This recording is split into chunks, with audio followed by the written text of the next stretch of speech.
Baik. Sekarang kita membahas satu persatu tentang macam-macam idgham dilihat dari segi sifat dan makhrajnya. Yang pertama tadi idgham mutamatsilain, yang kedua idgham mutajanisain, dan yang ketiga idgham mutaqaribain. Yang pertama idgham mutamatsilain. Idgham mutamatsilain yaitu hukum idgham atau mengidghamkan huruf ke dalam huruf yang sama makhraj dan sifatnya. Jadi bertemunya dua huruf yang sama, ya, bertemunya dua huruf yang sama. Berarti kalau bertemu dua huruf yang sama, sudah pasti makhrajnya sama dan sifatnya pun sama. Ya, contoh di sini lam bertemu dengan lam. Ya. Ta bertemu dengan ta. Kaf bertemu dengan kaf. Dal bertemu dengan dal. Ba bertemu dengan ba. Jadi bertemunya dua huruf yang sama. Bertemu dua huruf yang sama. Sudah pasti makhrajnya sama dan sifatnya sama. Nah, biasanya huruf yang pertama tidak ditandai dengan tanda sukun. Ya. Atau huruf yang pertama ini polos. Ini, ya. Huruf pertamanya polos, lalu huruf keduanya ditandai dengan tasdid. Huruf keduanya ditandai dengan tasdid. Maka bunyi huruf yang pertama ya dimasukkan ke dalam huruf yang kedua. Ini taknya pun tanpa harokat, tanpa tanda sukun, maka bunyi tak yang pertama diidghamkan ke huruf yang bertanda tasdid. Kapnya pun sama, ini kapnya tanpa harokat dimasukkan ke tanda yang bertanda tasdid. Jadi bacanya seperti ini. Bal la tukrimun. Tala'at tazawar. Yudarik. Nah, hati-hati di sini taknya pun jangan sampai tak yang pertama dihameskan. Karena dia sudah masuk ke tak yang kedua. Tala'at tazawar. Yudarik. Jangan sampai yudarik. Nah, jangan sampai. Karena kap yang pertama ini sudah masuk ke kap yang kedua. Yudarik. Baru kap yang ketika domahnya, ya, yudarikhu. Yudarikkumul maut. Lalu huruf dal ini, ya dal kan punya sifat mantul ya. Maka dal yang pertama ini jangan dipantulkan. Jangan waqad dakhulu. Nah, itu salah, ya. Karena tadi sudah Anda bilang huruf yang pertama yang tanpa tanda harokat sukun dimasukkan ke huruf yang bertanda tasdid. Maka huruf yang pertama ini sudah tidak berbunyi lagi. Wa qad dakhulu bil kufr. Ilrib bi'asak. Tidak idrib bi. Nah, ini salah ya. Ba-nya tidak dipantulkan. Nah, itu cara membaca idgham mutamatsilain. Ya. Jadi bertemu huruf yang sama. Kalau sama pasti makhraj sama sifatnya sama. Yang kedua, idgham mutajanisain. Idgham mutajanisain mengidghamkan huruf ke dalam huruf yang sama makhraj. Mengidghamkan huruf ke dalam huruf yang sama makhraj, namun lain sifatnya. Sekarang Anda tanya, ta sama to makhrajnya sama tidak? Huruf ta dan to makhrajnya sama atau tidak? Mirip-mirip. Sama, Ustaz. Sama, bukan mirip, sama. Ujung lidah. To ya. Ya. Apa makhrajnya? Di mana? Ta. To, tak. Ujung lidah bertemu Mm-mm. Sama Dengan gusi atas. Gusi Gusi atas. atas. Ya, dengan gusi atas. Ta dan to bertemu, ya, ujung lidah bertemu dengan gusi atas. Makhrajnya sama. Kita lihat sini. Namun lain sifatnya. Cuma sifatnya lain. Sekarang kalau ta sifatnya istifal atau isti'la.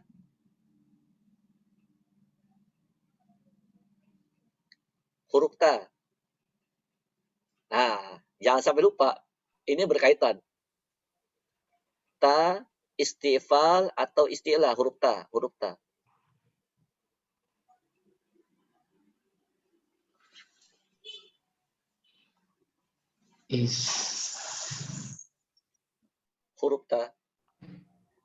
Istifal. Istifal, ya. Kalau to Isti'la. isti'la, ya. Makhrajnya sama, sifatnya berbeda, ya. Ta ciri-ciri dari isti'la, ya, biasanya hurufnya berakhiran seperti bunyi o, kecuali huruf ro. Nah, ini cara membacanya. Maka huruf yang tanpa tanda sukun ini, ya, diidghamkan ke yang bertanda tasdid. Jadi taknya ini dimasukkan ke huruf to. Jadi taknya bunyinya udah hilang. Contoh gini. Wa qalat ta'ifah. Ya. Bukannya wa qalat to. Jadi taknya jangan sampai berbunyi lagi. Jadi langsung ke huruf to. Wa qalat ta'ifah. Berikutnya qalat, langsung ke dal. Taknya ini sudah tidak berbunyi lagi, ya. Qalat da'awallah. Berikutnya zal bertemu dengan dha, ya. Zal bertemu dengan dha, ini makhrajnya sama. Zal ujung lidah bertemu dengan gigi seri atas, dha pun sama. Yang membedakan zal istifal sedangkan dha isti'la. Ya. Zal infitah sedangkan dha itbaq. Ya. Nah, bunyi dari zal ini kita idghamkan ke huruf dha. Jadi bunyi zalnya ini sudah tidak berbunyi lagi. Izzalamu.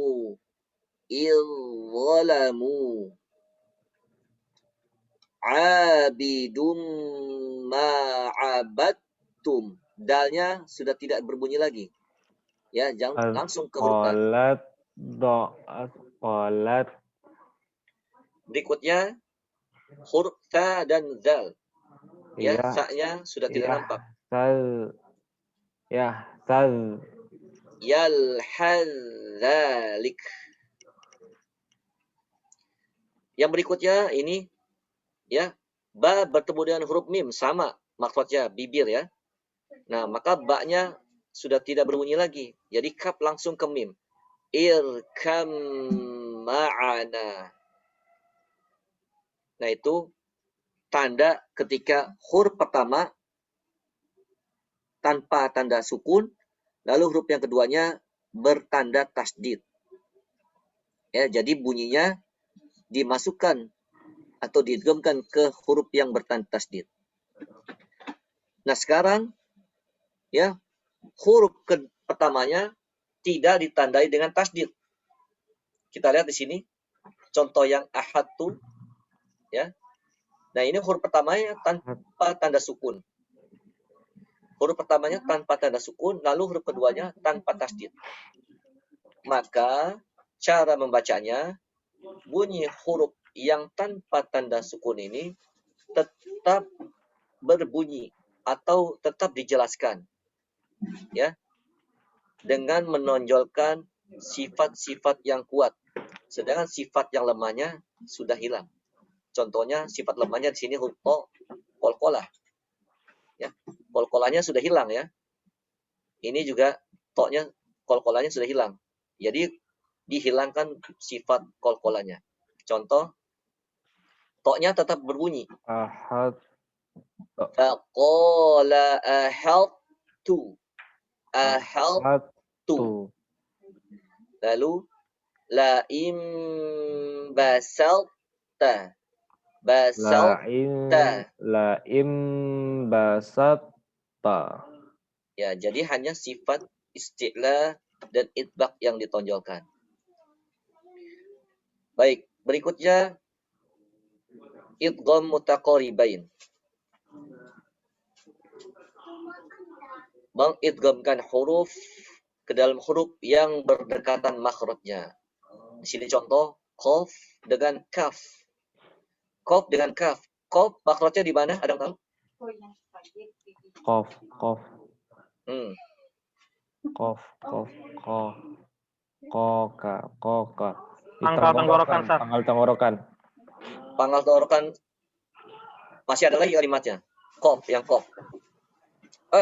Qaf, bukan di pangkal tenggorokan. Qaf, Tengah tenggorokan. Tengah. bukan tenggorokan. Ini qaf huruf lisan. Di pangkal lidah. Hmm. Pangkal lidah ketika qaf, Bertemu bagian atas langit-langit. Qaf, pangkal lidah paling belakang. qaf. Nah, Ya. kalau kaf, Pangkal lidah sedikit ke depan lebih dari ko. ya pangkal lidah sedikit ke depan. Jangan sampai lupa makhrajnya. Ini berkaitan. Nah, ini itu yang disebut makhrajnya berdekatan, ya, mengidghamkan huruf ke dalam huruf yang berdekatan makhrajnya dan sifatnya. Nah, ini pun cara membacanya sama. Huruf yang tanpa tanda sukun, yang tanpa ditulis tanda sukunnya, maka diidghamkan ke yang bertanda tasydid.